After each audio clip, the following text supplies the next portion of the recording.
ബലാത്സംഗ കേസിൽ wrapper വേടനായി lookout circular വിദേശത്തേക്ക് കടക്കാൻ സാധ്യതയുള്ളതിനാലാണ് ഈ സർക്കുലർ ഇപ്പോൾ ഇറക്കിയിരിക്കുന്നത്. വിഷ്ണു സുരേഷ് കൊച്ചിയിൽ ചേരുന്നു വിവരങ്ങളുമായി.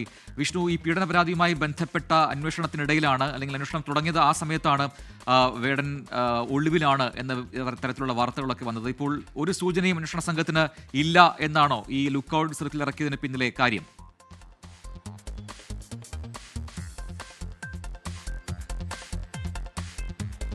തൃക്കാക്കര പോലീസ് രജിസ്റ്റർ ചെയ്ത ബലാത്സംഗ കേസുമായി ബന്ധപ്പെട്ട് വേടൻ മുൻകൂർ ജാമ്യാപേക്ഷ ഹൈക്കോടതിയിൽ നൽകിയിട്ടുണ്ട്. സാധാരണഗതിയിൽ മുൻകൂർ ജാമ്യാപേക്ഷ നൽകിക്കഴിഞ്ഞാൽ പിന്നീട് ആ പ്രതിയെ പിടികൂടുക ജാമ്യാപേക്ഷയുടെ കാര്യത്തിൽ ഒരു വ്യക്തത വന്ന ശേഷമായിരിക്കും. എന്നാൽ ഇപ്പോൾ ഈ മുൻകൂർ ജാമ്യാപേക്ഷ 18-ാം തീയതിയാണ് പരിഗണിക്കുക. അപ്പോൾ ഏകദേശം 3 ആഴ്ചയോളം ആകും പരാതി നൽകിയിട്ട്.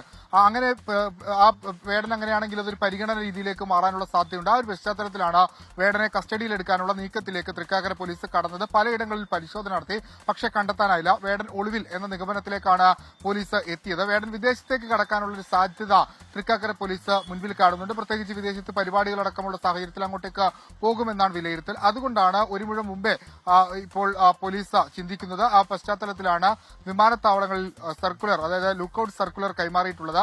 അടുത്തത് ലുക്കൌട്ട് നോട്ടീസാണ്. അത് എല്ലായിടങ്ങളിലും പതിപ്പിക്കും. അതിനു മുൻപ് ജാമ്യഹർജി പരിഗണിച്ച് വേടൻ അനുകൂലമാവുകയാണെങ്കിൽ വേടൻ നേരിട്ട് തന്നെ പോലീസ് സ്റ്റേഷനിൽ ഹാജരാകും. അങ്ങനെയല്ല മറിച്ചാണെങ്കിൽ വേടനെ കസ്റ്റഡിയിലെടുത്ത് ചോദ്യം ചെയ്യും.